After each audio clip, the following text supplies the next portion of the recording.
had before?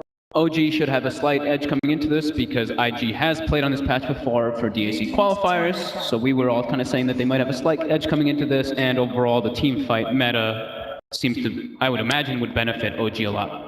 So, I think that's good, at least summary. I think there's like some shared heroes. That was another one. The Earth Spirit, I think, is going to be one of the big shared heroes between these Earth Spirit's definitely going to come up in this draft. 100%. All right. Well, on that note, we do have a draft. We'll hop into it now, and we will see. It does look like IG with their first ban just flat out get rid of the Naga. Yeah. Fine by me. I think it's fine by everyone. I think it's fine by everybody. Apart from Nota, he's probably going, oh, darn it. He would have loved to play. Yeah, it seems like it was their strongest hero, and yeah, OG definitely did their homework. And exactly as Jack mentioned, and I actually don't think we brought up this point, is that IG have been favoring first pick tremendously. Yes. So, and they have first pick here and now. And look at that. Yeah, OG doing the homework here. They did Tinker's got to go. 10 seconds. Do not want to give OP that Tinker. I mean, any specialist of Tinker, I mean, once they're able to get the ball rolling, they just become ridiculous in such a, high skill cap hero. Back the other way, Luna's got to go. Again, I'm okay with that. Here come the big ones, though. The Meepo looks like it's going to be left in if OG does want to go for that kind of play style. And the Abyssal Underlord, we did see him less than I expected at WESG, but I know at ESL he was very dominant. Yeah, he was pretty much ban-picked. I think one of the highest out of all the heroes in the pool. He was that at ESL. and Juggernaut, right? At ESL, Him, Jug, Slardar were kind of the top three big ones at ESL.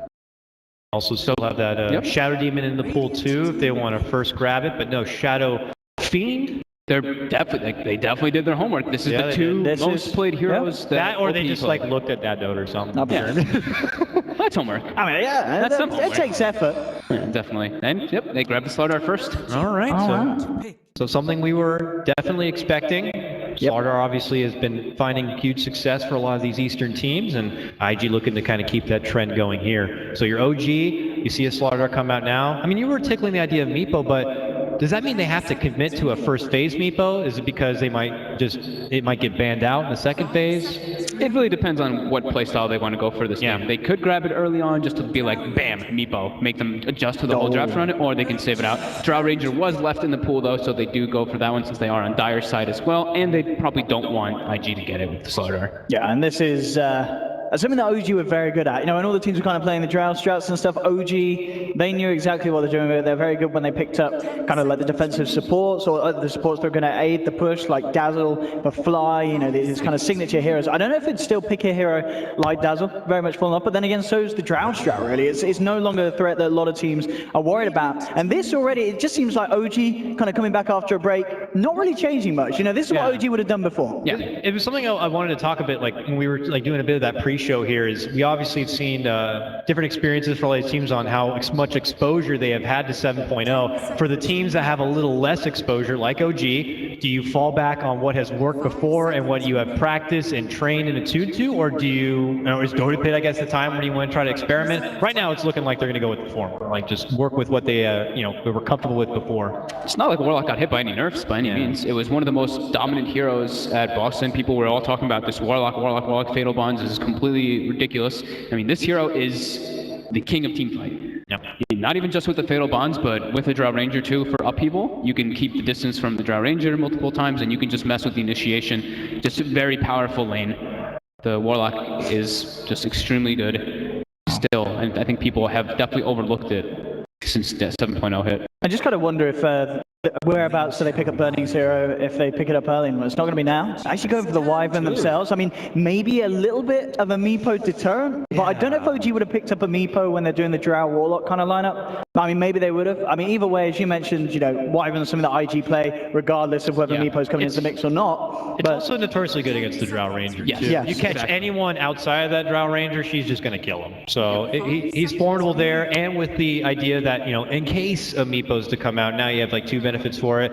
As you were mentioning in the pregame to this, it's just it's a Q hero. It's a Q hero. Absolutely. Someone we saw him play a lot when his time on CDC. So here it is now. Very comfort pick. It's already a Drow lineup. They're probably going to be pretty physical oriented on their cores, so the freeze is very good versus that. And yeah, like you were mentioning, he's just very good at anybody who's next to Drow Ranger is pretty much dead if you get cursed up. I wonder if they do ban out Burning's Lifestealer. You know, they've got a Slardar. It's kind of the classic the Chinese teams do. Burning especially, it's one of his heroes. Do they let it slip through? Because I think there's every eventuality that IG will take the Lifestealer as they have Slardar. I think they should probably ban it, yeah. They do have the Slardar, and it's, like you were mentioning, it's Burning's most favorable hero. So. I mean, that or the Luna he would have loved as well, but they took it out because they knew OG would have taken it. Yeah. More favorable than the illustrious AM? I mean, AM. I mean, is that a hero that's in a place at the moment, Fog? We just don't see AM picked in pro gaming this patch. I think he's too slow versus Drow Ranger. I think he's too slow for the most part. I have seen people doing like these different types of builds, trying to incorporate Dominator into like the Manta Rush and stuff like that, but it's just not favorable. Like, why wouldn't you just pick a different hero if he's going to go for that type of fighting style? They actually go for the Darkseer ban, so that's kind of something that we touched a little bit on too, is that the Chinese teams, the Western or the Eastern teams, they go for this thing to enable the Slardar before the Blink Dagger, and Darkseer is exactly that. Well, they will not have access to that now as it's banned out. Back the way of IG here, and you complement the team fight of Warlock. I mean, what do you get to kind of counter back that if you're IG? Do you complement your own with your own extra oomph of team fight yourselves, or do you look to get something to kind of perplex the Warlock a bit? Because when you think about Warlock and what his weaknesses are, there's a few of them. I mean, working around the cooldown, I guess, would be one of them, but how else can you kind of put this Warlock into a bit of an awkward funk? I think, like Owen said, I think Lifestealer is a pretty good idea for it, because it's just this constant fighting. The Slardar is just infested, Lifestealer is infested inside the Slardar, you're constantly running at them, and that puts Warlock at a weird position, because if the Warlock does get jumped, he just instantly dies. I mean, as well, at this point, they're thinking with their ban. I mean, surely you've got to look towards Anna's OD. Yeah, that's OD. You know, OD, Anna is amazing at it. OG, they've already banned out like Sniper, Shadow Fiend. Heroes that do pretty well in lane against an OD. Any chance, let's say they ban out the OD, and we could still see Ana go for something like that in Invoker? I think it's definitely a possibility. I think the OD is more likely just because of the bans, like Owen mentioned. And it gives you mixed damage. It gives you damage through the freeze as well. Oh, they banned the Earth Spirit. I mean, you can't fault them on that. I say that all the time. Jared is, without question, in my book at least, the best Earth Spirit player on the planet. Him and Crit are unbelievable on that hero. Like, really, really good. So, I mean, but yeah, that does leave the OD out there. I don't know if IG or like we got something in the back pocket in case this OD does show himself, but yeah, based on those bans, it seems pretty apparent that it's something that OG just might snag up here. They might. I mean, OD, also Morana, another hero that great with the Warlock and some that kind of works nicely against the Wyvern. You've got a huge amount of magical burst, so you can kill Cold Embrace targets, and also Cold Embrace kind of works as a pseudo setup for the arrow. Exactly. Yeah, I was gonna say the same thing. It's just it could backfire on you if the Morana is there. So curious to see. No access to the Earth Spirit, so got to get another roaming Jarek. They don't go with either of them. They go with the Dragon Knight. Go with Dragon Knight. So just more of a push lineup, easy to group up with the Drow Ranger DK lineup situation. Although Wind River's pretty decent too at that. He's very good at slowing down the pushes once he gets a couple levels. Yeah. I mean, you give that guy or girl, I'm sorry, an Ether Lens, and he can do that splitter shot from I think a different game. It's ridiculous to have the deep push in a safety zone. Be able to pull out. So go back now to IG side here. You see a DK, you see a Drow Ranger. OG kind of showing their cores already. Now IG can kind of prepare and attune for it. Any notoriously known weak matchups for the DK here? The Razor, the Viper are the two big ones that stand out, but versus a Drow Ranger, that hero's able to keep its distance from them quite decently. But they are those frontline heroes too that work well with the Slardar and Wyvern, because they're just kind of these like beefy frontliners that let your Slardar reinitiate multiple times, and it gives them kind of like a sieger. But they go for the Weaver instead. Not like crazy amount of lockdown on OG, but they do have the silence and the Dragon Tail. More minus armor. It's something we've been seeing happen more, like you mentioned, with the Slardar. People tend to drift toward like these Venge, Dazzle, Weavers, things like that just further negate your armor. All right, we go back to the side of OG here. They got to be considering, I imagine, their Jarek's hero possibly soon. Something to get him roaming about a bit. Still an Ogre. Ogre is still out there. Reserve time. I've seen teams recently still continue to pull out something like the Tusk from time to time. That's a Jarek's hero, isn't it? Yeah. You mentioned Morana. You know, sometimes we'll see him pull out the Morana and roam around a bit. But they still don't even know IG's mid lane hero and who Jarek's might have to contest here, so we'll see if they fall for that or if they're going to try to creep in maybe their off-lane setup. Yeah, the S4 hero. S4 Nyx, S4 Batrider. Probably the two big ones. He used to play a lot of Axe. Where is Axe now in 7.0? As relevant as he used to be, kind of fallen off a bit. He's still quite prevalent. He has that. He always will have that position to go to just jungle. Like if your lane goes completely crap, you go to jungle. You've got the runes. You've got your shrine there to defend you as well. Okay, this was another one that we had seen, and it's very good versus the Wyvern. You have they kind of set it up for you for your own hooks, and this is a hero that I've been seeing a lot more, especially when being in China, like we were mentioning. We saw tons of Pudge. Like this hero just gets super tanky, and he's such a nuisance in fights. Crazy amount of damage potential, and the Ember Spirit being grabbed up. Something that they played a few times in the qualifiers for DOC. Kind of a hard hero to play when you're behind though. So if OG, like they're running a Drow Ranger DK lineup, they want to be running and taking those tier 1s. Yeah. So I'm a bit worried, I guess, kind of like just with that Ember pickup, because if Ember gets behind, he struggles immensely to fight now because everybody's doing the like Blade Mail, Veil builds and everything like that. So you don't really have a potential to farm up and take it to the super late game and catch up. Reserve time. And are we banking that this is going to be a mid lane Ember here, it looks like? More than Yeah, I think for sure. Yeah, that's how they ran it before. You feel pretty good about the Ember DK matchup there? I mean, now it looks like you might have a little bit of a Pudge influence kind of coming into play, so it is something that Ember might have to kind of consider, but outside of that, you think on paper Ember kind of gets the upper hand, or? Yeah. I mean, DK is kind of like that hero where he always just, he's just kind of there, he's farming. Ember kind of has some kill potential on him since he has pure magic damage in the early stage, and DK's got that massive armor, but having a Pudge in the area makes things completely different. And they do go for the Nyx ban. I think that's also in correlation with them picking the Ember, since like Flame Guard, you can just Carapace and get the stuns off very easily with that. And it's just, it's an S4 hero. This is a Space Maker. Whoa! They actually we got a lot of core heroes out here. This looks like who's playing what where? Cloud9 ran these three heroes together too, I think, at WSG. The Weaver, Ember, and Lifestealer. Support Weaver. I think it's going to be support Weaver, the Wyvern, and then Slaughter on your offlane. My goodness. I believe so, yeah. XXS playing the Slaughter. I mean, he's great on these kind of initiators, that Clockwork and other things that he played. Clockwork, Darkseer are kind of ones that scream out. So Slaughter kind of fits into a similar sort of role. Seconds remaining. You. S4 hero now. Yeah, S4 hero, and I mean... Clockwork for IG? Clockwork's not so bad. Oh, Glock for S4. Okay.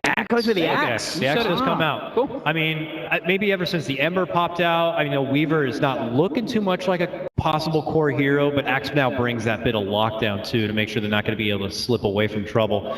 What do we think, guys, based on the draft before us?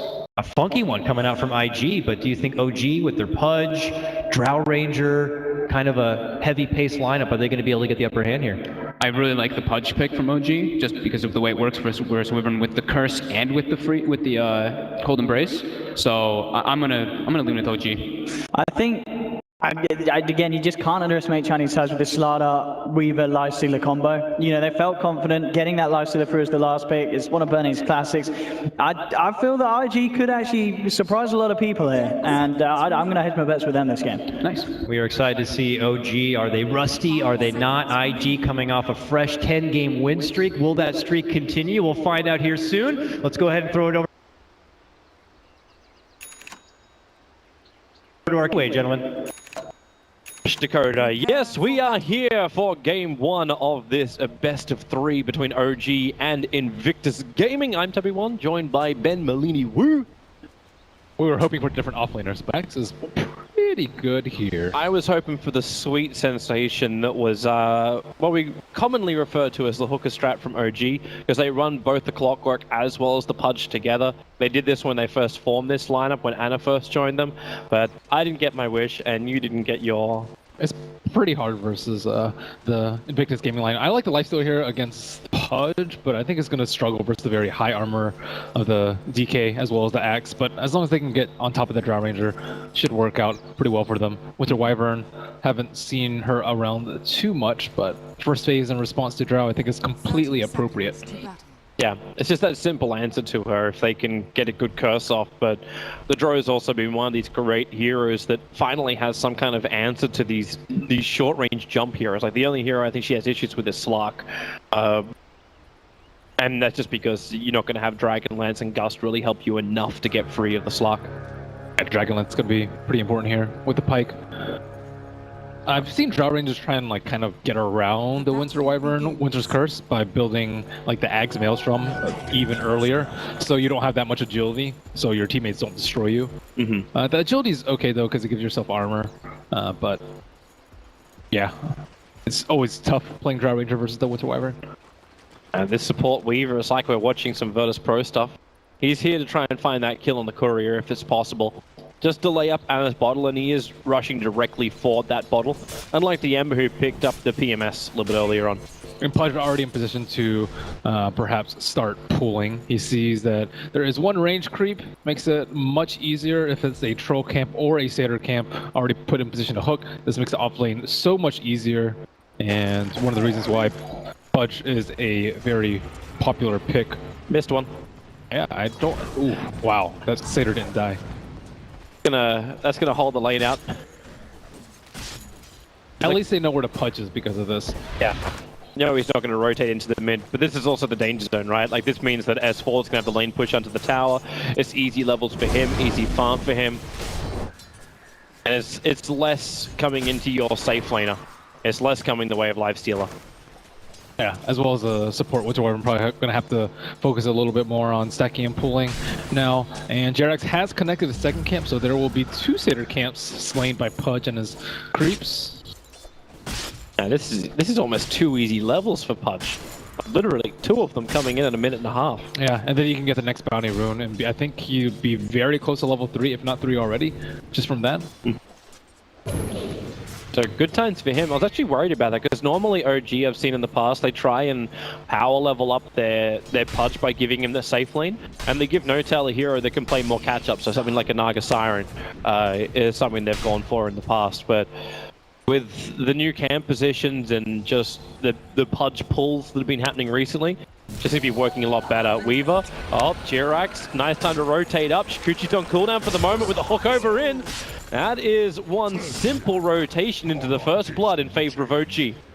The Weaver Shikuchi didn't try and stay around on top of the Warlock, but Warlock was not scared at all. Pudge made the long trek actually from bottom to top. You'll see a lot of the Pudges hang around for the bounty rune around that time, but now that he's got his levels, time to secure his safe lane. They were beating on No-Tail a little bit and hurting his CS.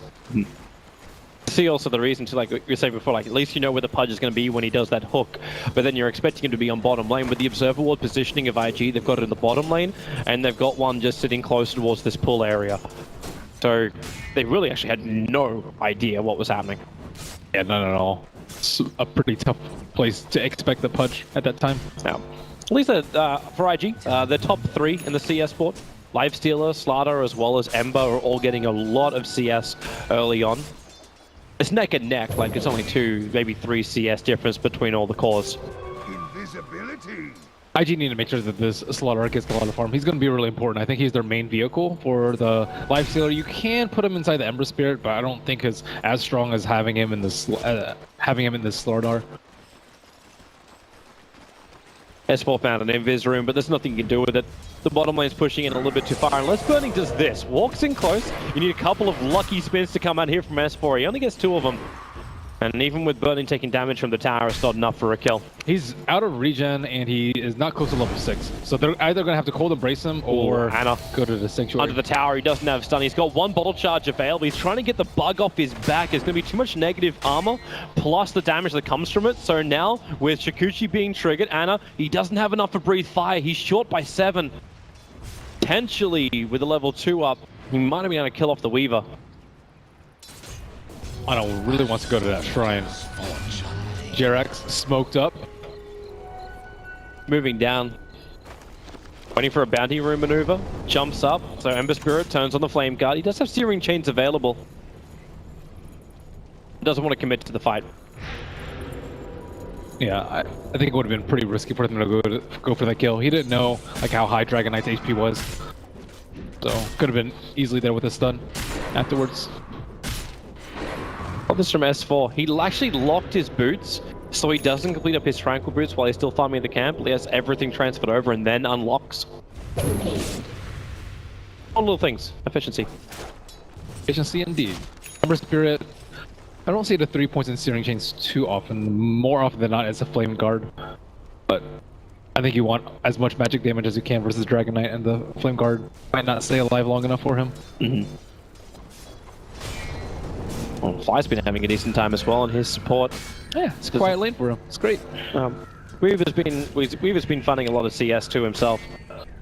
But it's also this buff up, like the fact that Fly's able to rotate off top lane and they give the entire lane to the Drow Ranger.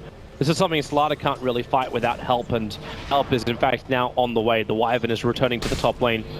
And it's not just the Wyvern, they're bringing a lot of friends north. But they're also bringing them right over the top of the OG Observer Ward. And this opens up OG, so they understand the movement's coming to the top lane. They TP out Drow, so No-Tell heads to bottom lane, instantly scattered by the Observer Ward of IG, and Ana is attacking into the mid. This is one of the most important moments in the game. Like when they're trying to gank your Drow Ranger and then you avoid the gank and then you get a lot of tower damage in the side lanes. Like if he doesn't TP, it could just be slow down the game by like a good 5 minutes or so because they can't push. They lost a Drow Ranger, no one has precision aura. It's just a very bad time. And the Spirit, 3 Spirits committed, trying to go on the DK, but where's your stun? DK starts his TP out, and Ana is away to safety. There just was no more control once the Steering Chains was committed. Nice play from Dragon Knight. Sometimes you'll see like a casual belt of strength just for those sort of scenarios where you just need the right amount of HP to survive that gank, but he did it without, despite OP going for back steering chains. A small little problem for the Winter Wyvern. S4 is moving over, but Dirac not really looking to fight just yet. The Drow range is just cracked, or actually is just shy of cracking her level 6. So one more creep has to die in her presence. Dire's top tower is under And they're trying to sack her while they get a little bit more farm of the axe, and he can get his blink dagger. Yeah, there's that 6 up now. But this is really good for IG. Almost finished up that tier 1 tower on top.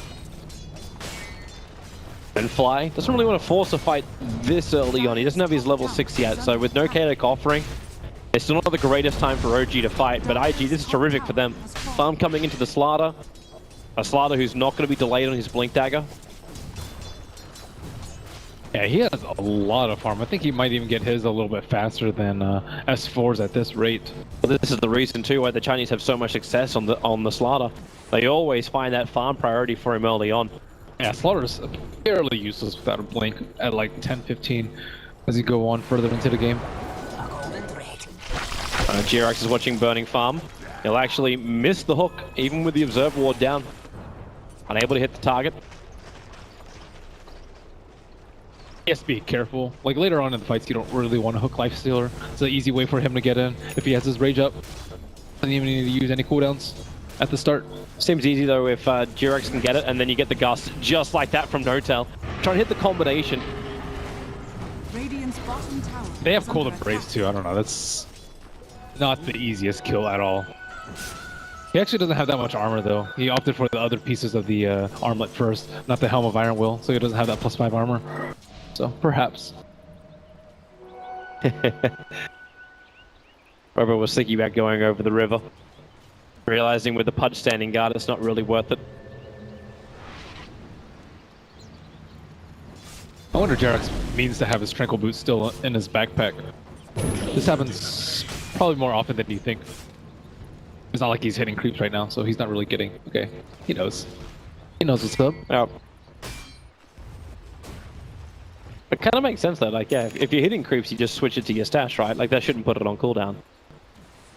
Mm-hmm. Axe jungles, you'll see that very often. Like S4's kind of doing it right now, as he's waiting for it to come off. He actually takes like the regeneration for a short period of time. Yeah, you want to try and time your Tranquil Boots, so when you finish the camp, it'll come off that cooldown. But it's kind of tough because Axis is pretty RNG when he clears the camp. It's fun watching this duel between the Weaver as well as the Pudge. They're both trying to rotate and have influence inside of the lanes, but they're both almost stalking each other across the map. So Jirax is going to finally find some space up on this top lane that's going to help him get closer towards the Dismember. And with that lockdown, OG's gank potential is a lot scarier.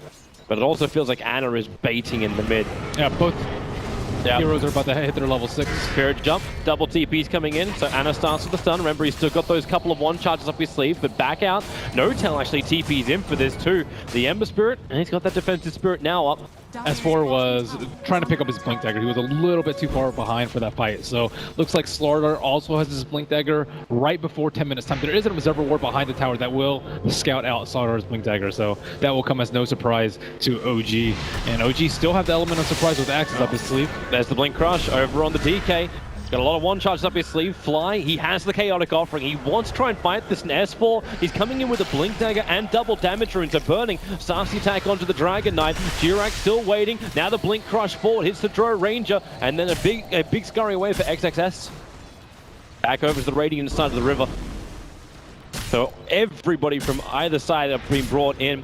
OG have the one small advantage. They can trigger off the Shrine. IG already triggered theirs before that fight began. So they're going to come back in and try and force this building down. I definitely want to fight with the Chaotic Offering right now. And it's a fairly high level. S4, nice blink, call, and with the gust as well. Ember Spirit won't take any more damage thanks to the Cold Embrace. They drop down the Golem, connect him up with the Fatal Bonds, hook back in from G-Rex. Doesn't have the Dismember available. They still don't have level 6 on that Pudge, but it won't matter. Now he'll have it. Oh, actually just shy of it. The kill of the Winter Wyvern wasn't enough, but the Life Stealer, the stun, the gust, perfect on the Slaughter, even called back in. He couldn't get the crush off. That could have been life-saving. He'll get it off, but Axel still at the spin. Bobo thinking about coming back into the fight, but it won't happen. Lifestealer was able to punch his ticket to freedom thanks to Infest. But that's a tier 1 tower, and what was that, a straight trade-off? They don't have enough levels on the Winter Wyvern. He's only level 5 right now. He needs to be kind of on par with the Warlock so they can turn around with the Winter's Curse. But he tanked the hook so that Ember Spirit didn't get hooked. That was actually pretty close by Jerex trying to nail him as he was remnanting away. But you can't start out the fight like that with Ember having, what, like a quarter of his HP available to him. I like the Drow Ranger's play too. She just right-click the tower down to make sure to stay like kind of away from the fight so that everyone would have the precision aura up from her marksmanship. Smart positioning from No-Tail. Of course, we expect that from him. He's Mr. Consistent for OG. Yeah, and he always follows up with a Gust on the Ember Spirit too. It just makes his life extremely difficult. Not sure what build the Ember is going to go. We mostly see Veil first. I think the armor is pretty good here, but he might want to consider a way to deal with the Silence and or the DK stun, neither of which a Veil really helps for. I guess he can tank up, and they have Cold Embrace, so maybe he can still just go to standard build. Oh, Fly's not walking the right way to help out his teammates. No-Tail does never reposition us, so the Blink Crush forward, the low open wounds, and No-Tail knows he's dead. Turns for a bit of gust and a bit of damage onto the Weaver, but very smart movement from IG.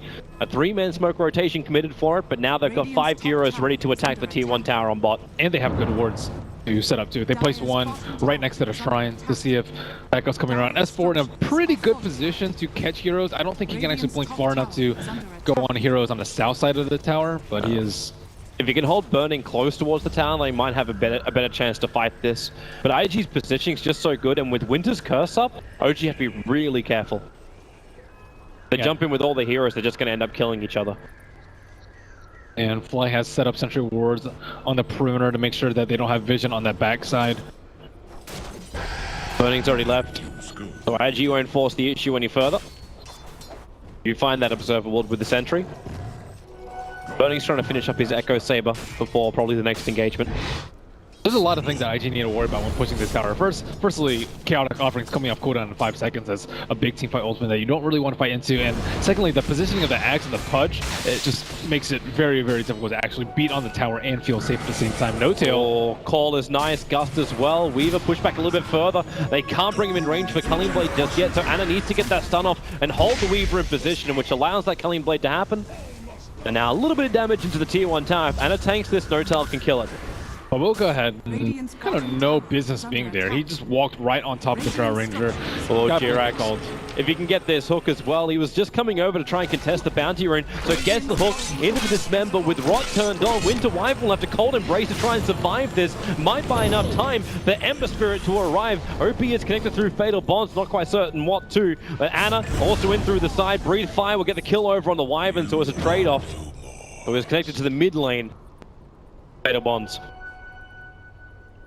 But just getting a lot more objectives off of this, and they don't even have to expend rock for that bottom tower. They do have to use Dragon Form. That's still going to be down for a good 60, 70 seconds for them. There's still really good farm for Burning. Is under attack.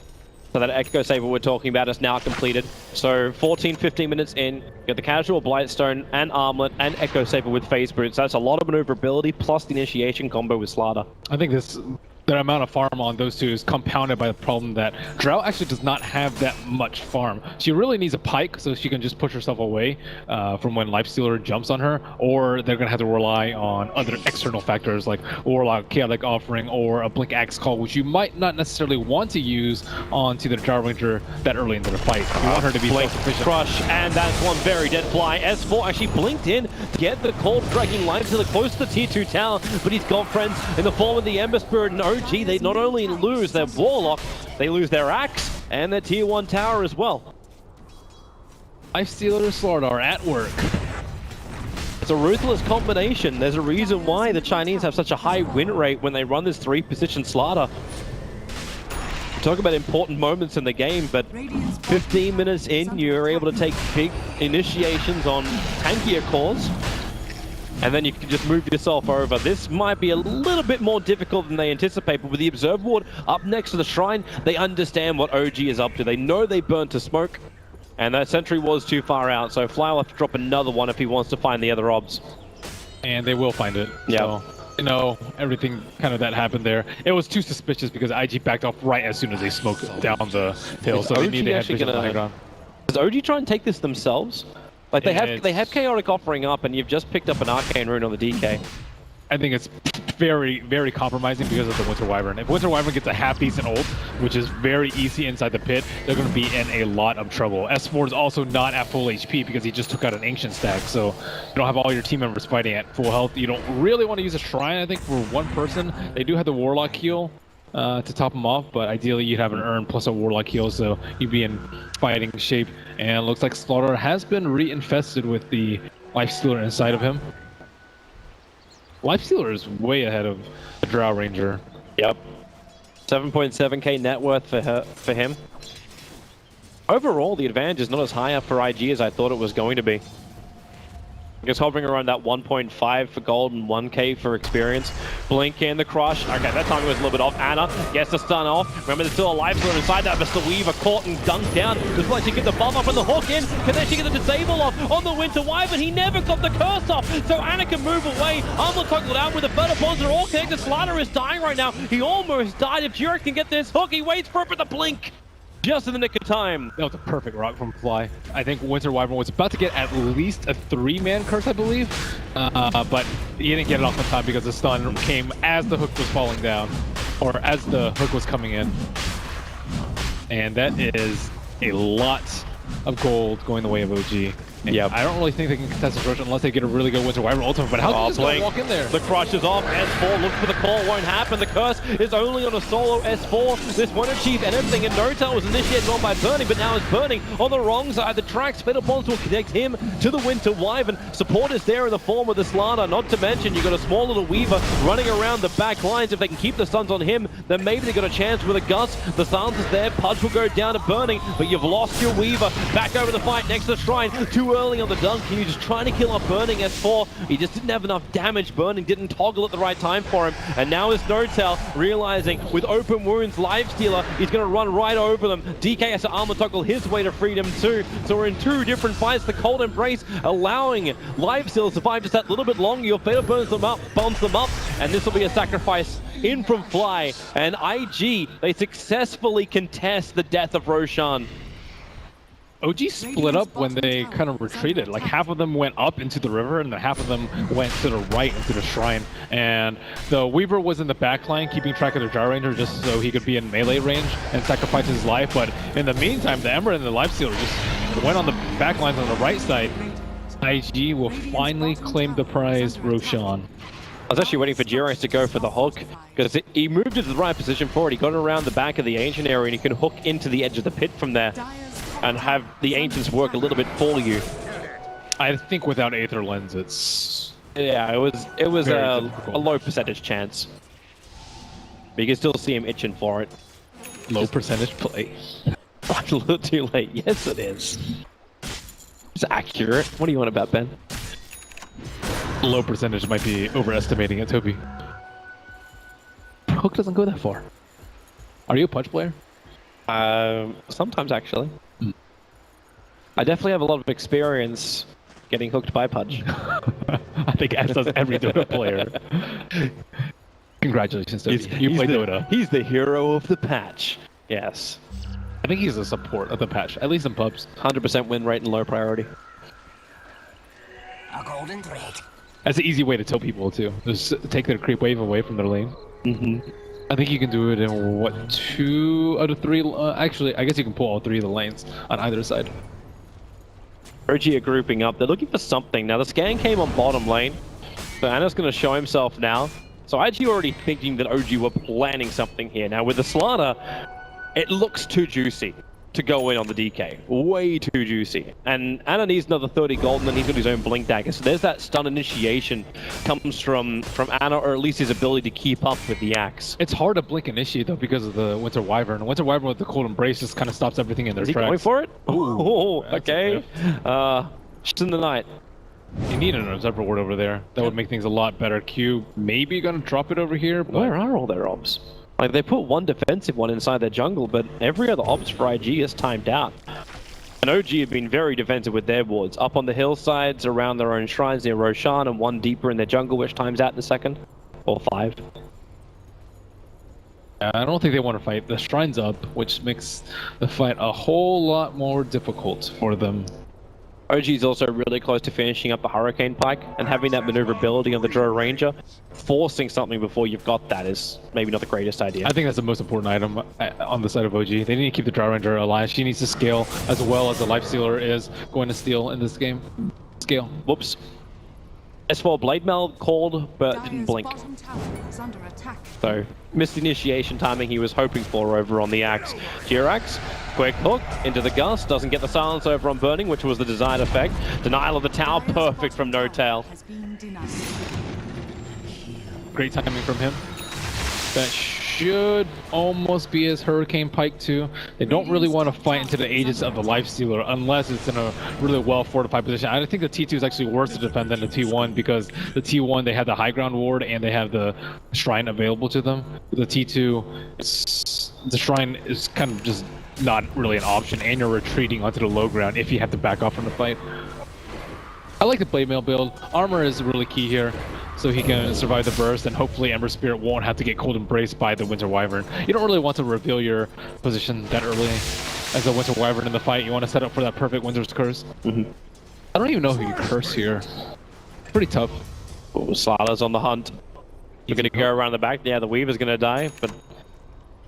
They don't have Observer Wards, like, Radiant's he's going to top jump. tower is under The Dragon Knight has a blink. Well, they see him now. They blink him in, but Fly's still in the neighborhood, so he'll drop down the rock, starts with Feather Bonds, Anna out of Dragon form, and then quickly speed himself away, and with a double gust from No Tail. Remember, they're all still connected. Axe will get the call off. Support's coming in. The gunk was a little bit too early, so Burning protected by the cold embrace, but he's got no other teammates with him. So now you're able to get Aegis the Immortal up, or burnt, called in, and then just a quick maneuver down the mid lane with the Dragon form up. Okay, maybe not that quick. Jirax dropping down a little bit low, but thanks to Ghost Scepter, he can protect himself. OG's showing a tremendous amount of discipline. Like, notice how they only kind of show with the Dragon Knight. They want him to go to Dragon Knight, but they didn't really fight last time. But they know that that's the easiest way for them to fight. Go in the Dragon Knight, counter initiate. He even had a haste in the bottle, so he was not really close to dying at all. And a call will catch out another hero. It's Weaver once again. Yeah.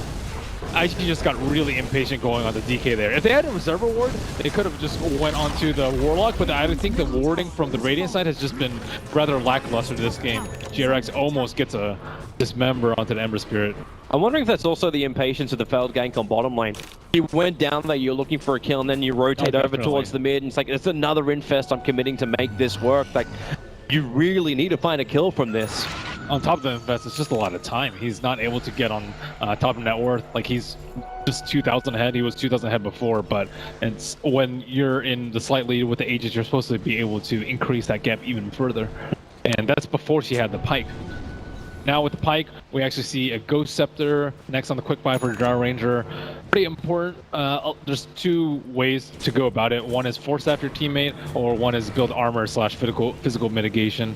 In terms of Ghost Scepter, or I guess you see AC occasionally, not really on Drow Ranger, but other heroes if they do want to tank the Infest Bomb.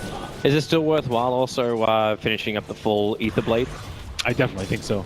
Then you can actually save your Warlock potentially, and it's a lot of agility on the Ethereal Blade. I think that's one of the most underrated parts about the Ethereal Blade. It's how much agility it gives. Like those Drow Ranger's never going to shrug off agility. Nope. Right now, she's already giving plus 60 damage to all the range heroes on the field, and that includes the Warlock.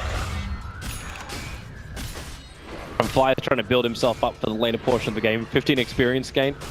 Confidence in his teammates so they can have some really good fights together.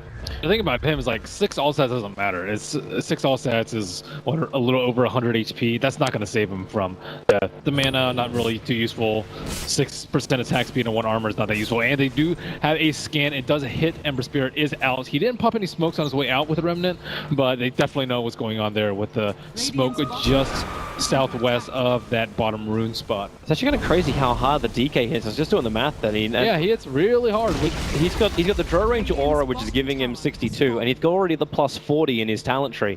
So with just that increase, like you're already gaining over 100. Dire's structures are falling. And he's cranked up to 222, and this is 25, 26 minutes in. And that's before he toggles on his armlet.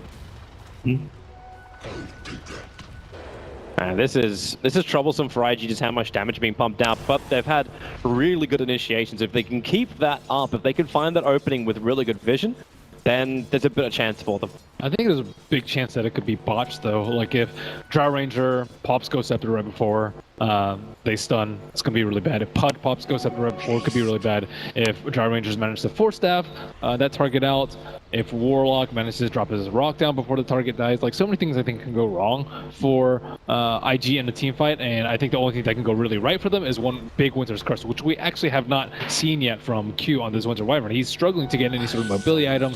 Generally you want like Blink, Glimmer Cape, I would say, is kind of the core items for Winter Wyvern. Occasionally you'll see Aether Lens, but I think Blink is much better personally. But he needs the space to get that. Like with Splinter Blast, normally you can find a lot of farm. It's because he tanked too many hooks in the early game, so he died in a couple of those team fights and he hasn't been able to survive. Surviving is the best way to accrue gold on a support. But this Wyvern's not really getting that. So Wyvern needs a little bit more space. And the Ember Spirit's still building in, so he's going for a Maelstrom. But normally with the spellcasters, we've been seeing them going more Radiance kind of style.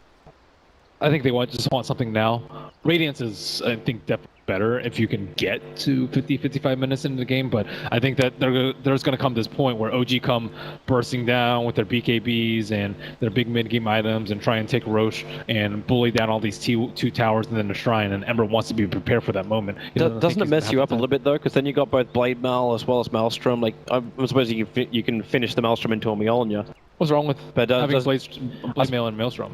Just because your item slots are going to get a little bit clogged up. It synergizes really well with his talents, first of all. You get the cooldown reduction and you get the spell amp. We're very good on both of those. And on top of that, you have the BOTs, so you're much less cramped for space than other heroes.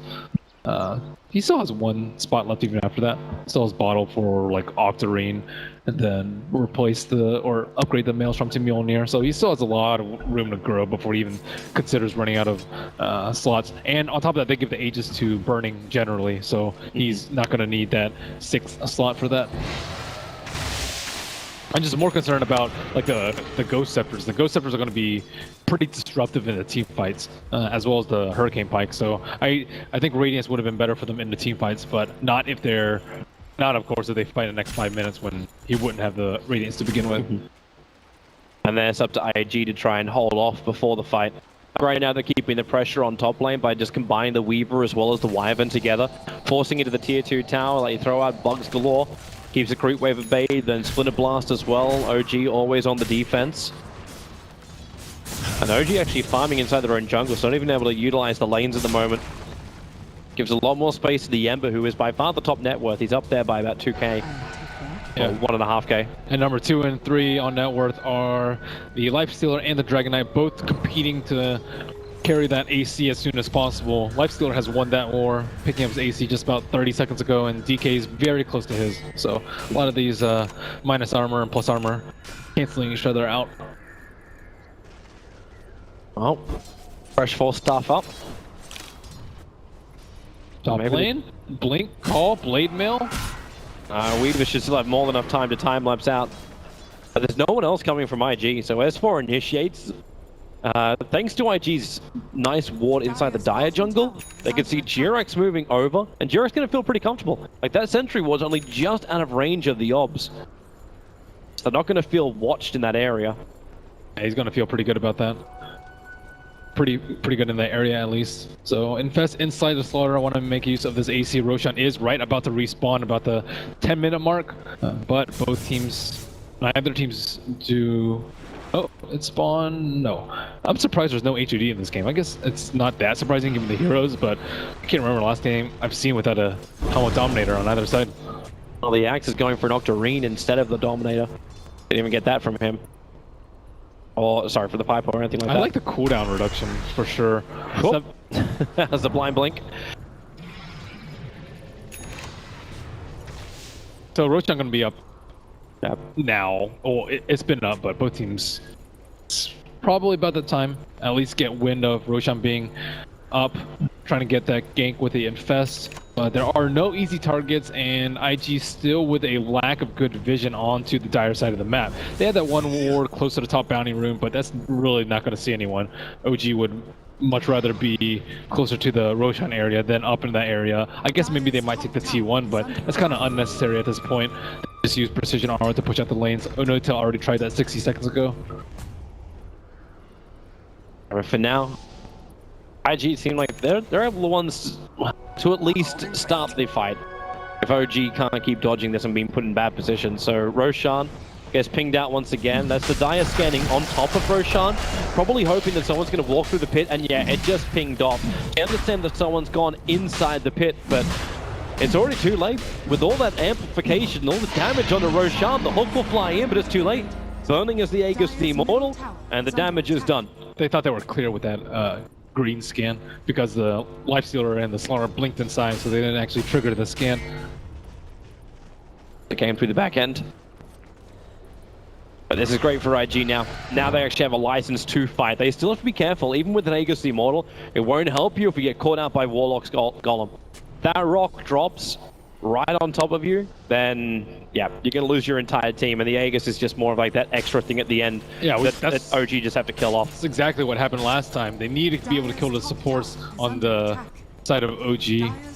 Pudge is also very good at locking down a Lifestealer during the rage and keeping him from being a big threat in the team fights. Oh, they get the gust off. Anna finds the Ember Spirit. They hook it back into this member. Blast the call. Ember Spirit, there goes your rock. Stunning over the Slaughter. The cold arrow will connect, which slows him up enough, which maybe S4 can catch him. But then the curse, it only catches the Dragon Knight. Another gust. So you can say goodbye to Slaughter. Jirax will miss his hook, and that's because the Weaver running back past the tier 2 tower, up into the corner. No one is nearby with a stun.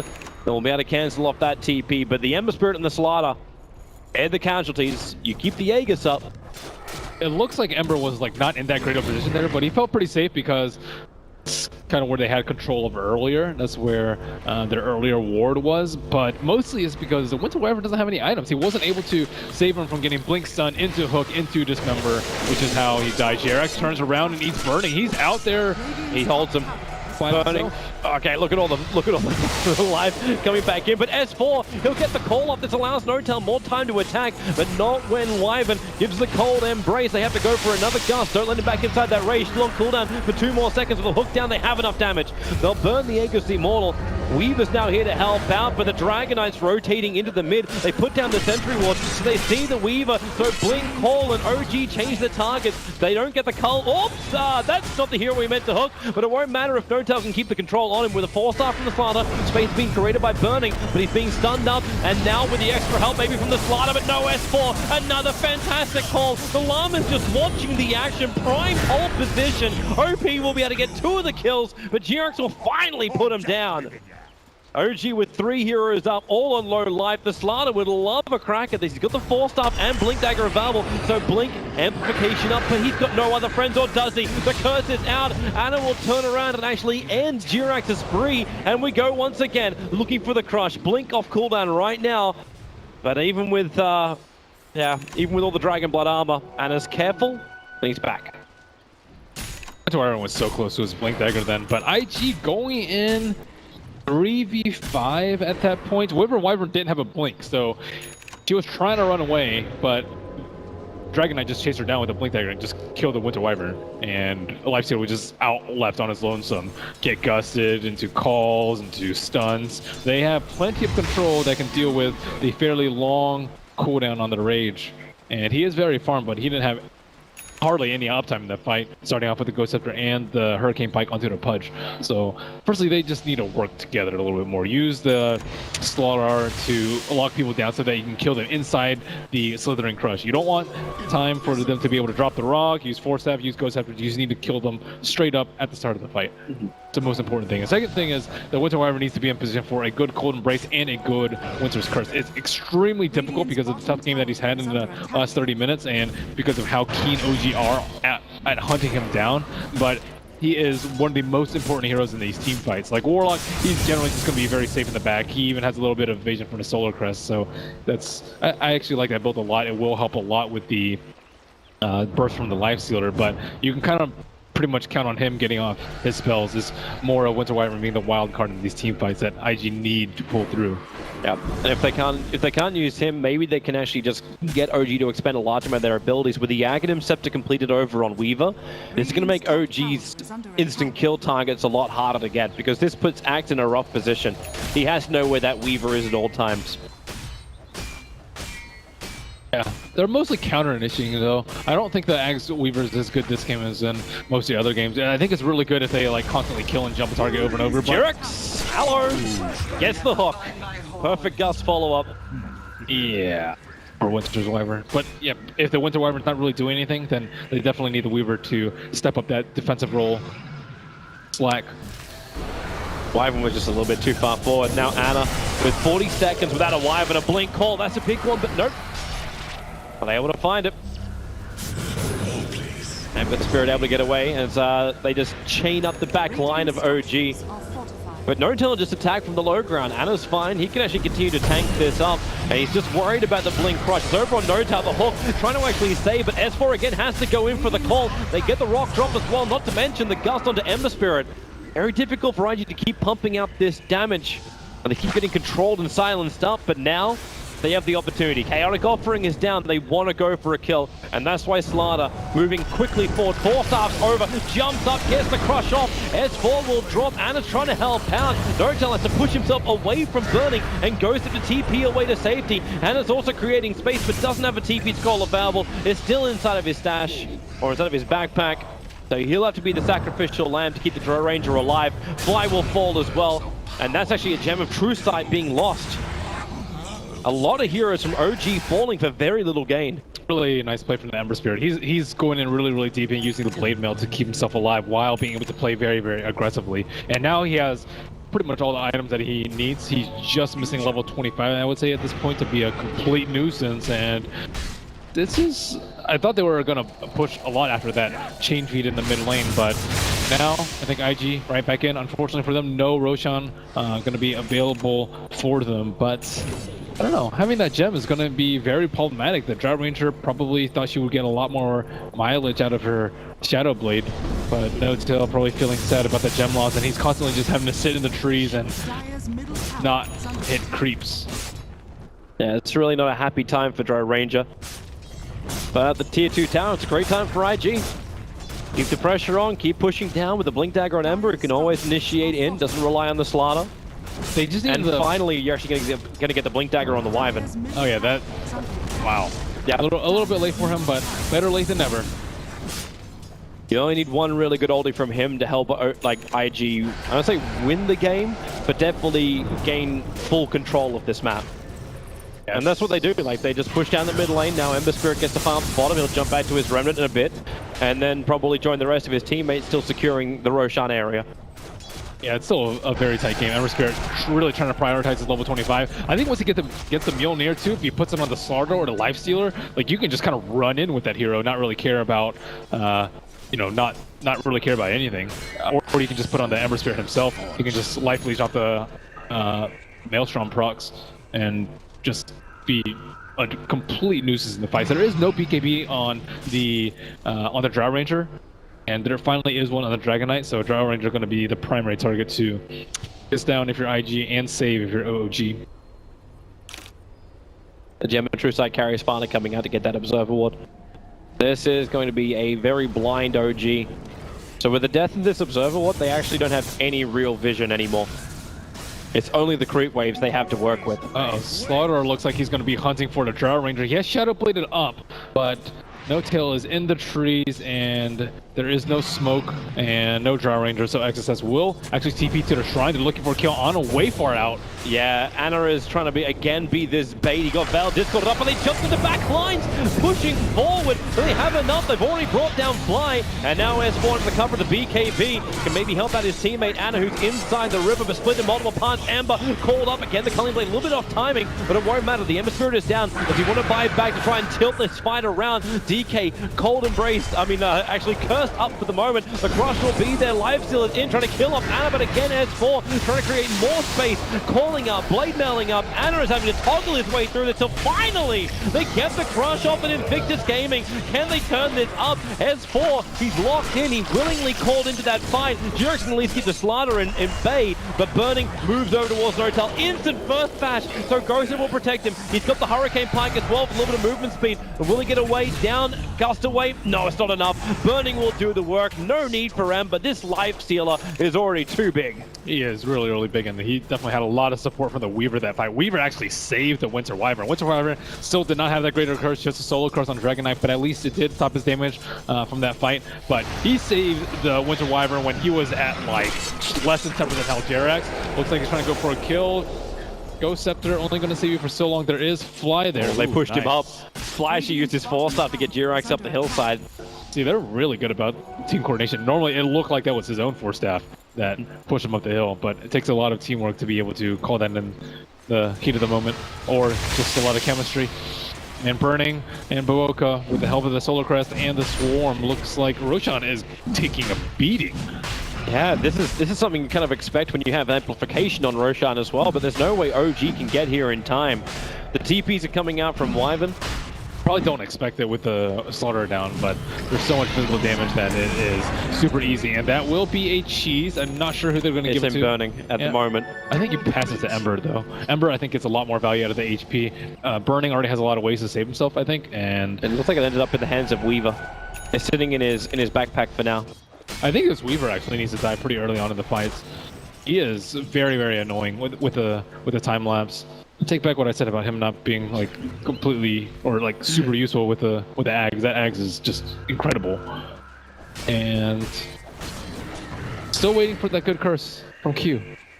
But at the same time, they're like kind of afraid of it too. So they're like splitting up a little bit more than they would, which means that your damage output is going to be much lower than normal. OG are very well equipped to deal with it.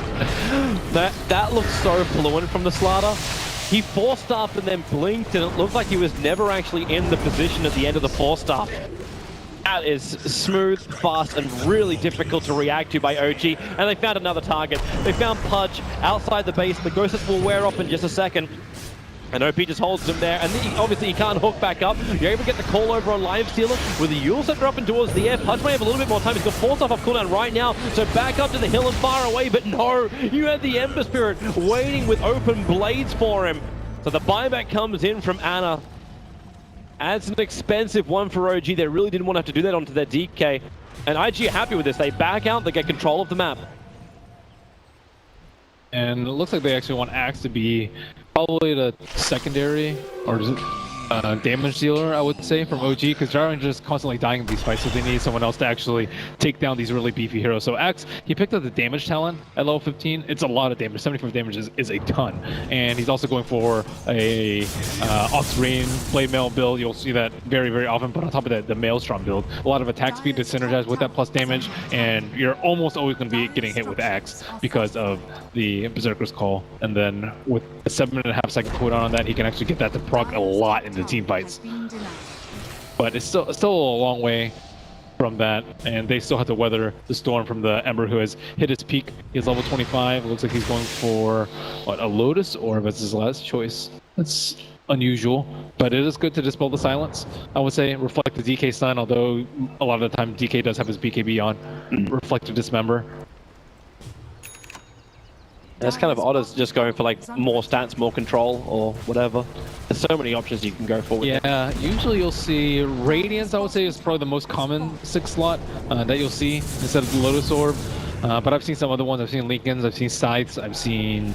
I think that's mostly... I think I've seen someone try and go for like a more crit build. No Tail in a lot of trouble. Yeah, he doesn't have an easy way out of this one. He's still got his E-Blade available if he wants to use it. But instead it's just a quick push and TP away to safety. That's really scary when your Gyro Ranger just drops that low to Ember Spirit, who didn't even have any reveal. Slaughter's on the hunt. Observer and Sentry, and he was running over that with a Shadow Blade, so OG are very aware of where this Slaughter is moving. But of course, when you bring in the gem carrier of the Weaver, you gotta lose one of those Observer and Sentry combos already.